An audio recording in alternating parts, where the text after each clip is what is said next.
Hi, welcome back to the channel Zen and Fit, where I discuss mental health, health and wellness, and I also cover lifestyle topics.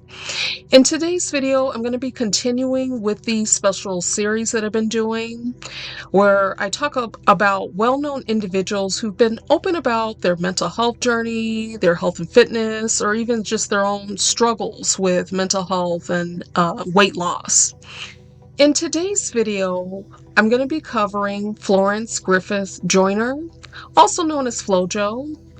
But before I jump into the video, if you could please do me a favor, if you haven't already done so, please hit the like and subscribe button.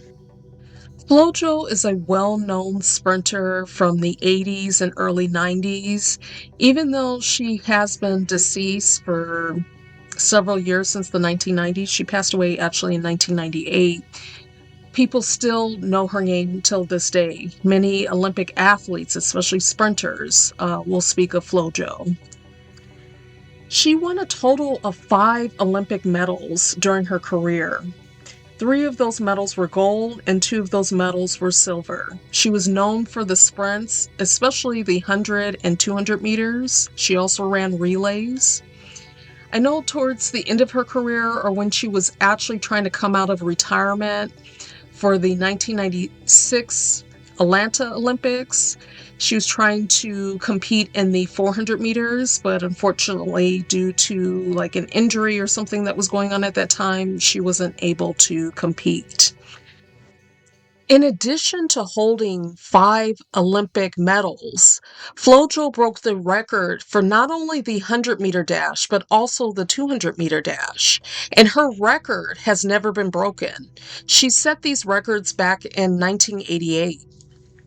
And even though there's been many talented athletes following her, no one has yet to break her record. It doesn't mean that it won't ever happen, but she still holds those records, and it's been more than 30 years.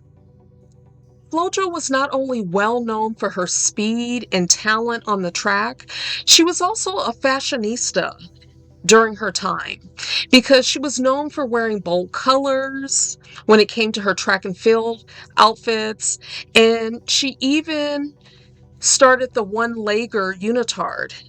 According to records out there, she was the one who engineered that particular style. In addition, she was known for wearing her bold nails that ranged from various themes and colors, from gold to bold tiger stripes. She didn't care if other people didn't appreciate her fashion sense because this was something she enjoyed. This is how she was able to express her own femininity. Even today, you see how athletes have been influenced by Flo-Jo's sense of style. One athlete that comes to mind is Sha'Carri Richardson. She is also a track and field athlete. She's a sprinter.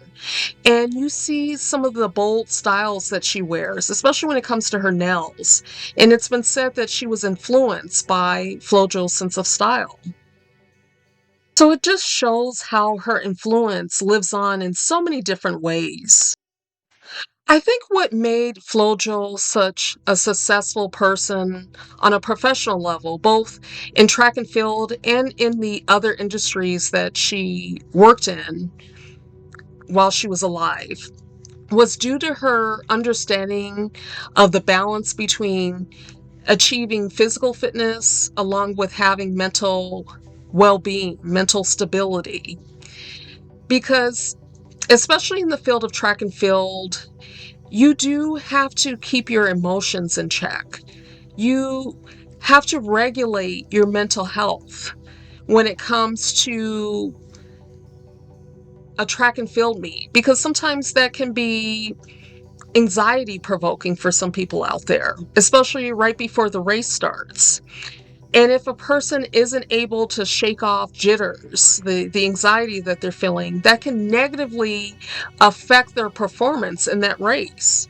And that's for any athlete out there, both professionally or even if you're running in high school or college.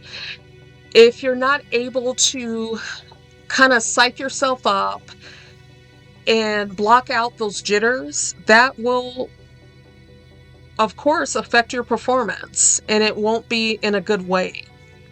And I think that because Flo-Jo was able to regulate her emotions and she exuded a lot of confidence in herself, that helped her career.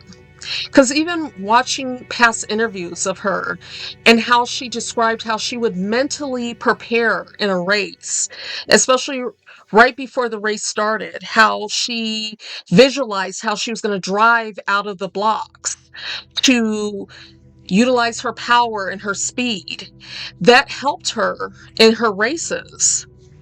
And she even talked about how her parents really instilled in her to be confident in herself and not to care about what other people think of her, not to internalize negativity. So I think a lot of this had to do with how she was raised, and because her parents instilled being positive, being confident in yourself, that really laid a solid foundation for Flo-Jo, and it especially helped her in her career. Even she talked about in an interview blocking out negativity. Even as a child, she said sometimes, kids in school would tease her for her unique hairstyles. And instead of her internalizing that and being insecure about the style of her hair, she would just laugh it off with them and continue on with her day because she liked her hairstyle. And so she didn't allow other people to pull her down. And that just shows her psychological strength, her perseverance, her resiliency when it comes to her mental well-being and her ability to cope with adversities that come her way. And so, of course, that can be helpful, especially for athletes out there when you're on a professional level. You have a lot of pressure on your shoulders to perform at such a high level. And because she had this foundation of mental stability and mental well-being, and part of mental well-being is being able to cope with stressors that arise. And it sounds like, and it appears based upon the interviews I saw of Flo-Jo and just various articles out there, that Flo-Jo really had a strong sense of self. She was confident in herself, and she also had psychological stability, which is, of course, imperative to be a high performing athlete.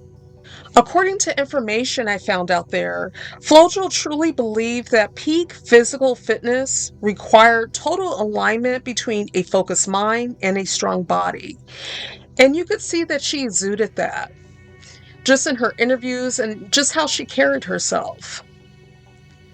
And so that's why I wanted to make a video of Flo-Jo, because I talk a lot about mental health as well as physical fitness, and I felt like she was the perfect person to discuss because it seemed like she supported both of those, that you can't have one without the other. And that helped her in her career in various industries that she was involved in. So I hope you found value with this video, and I look forward to reading any comments or feedback that you may have. And until next time, take care of yourselves.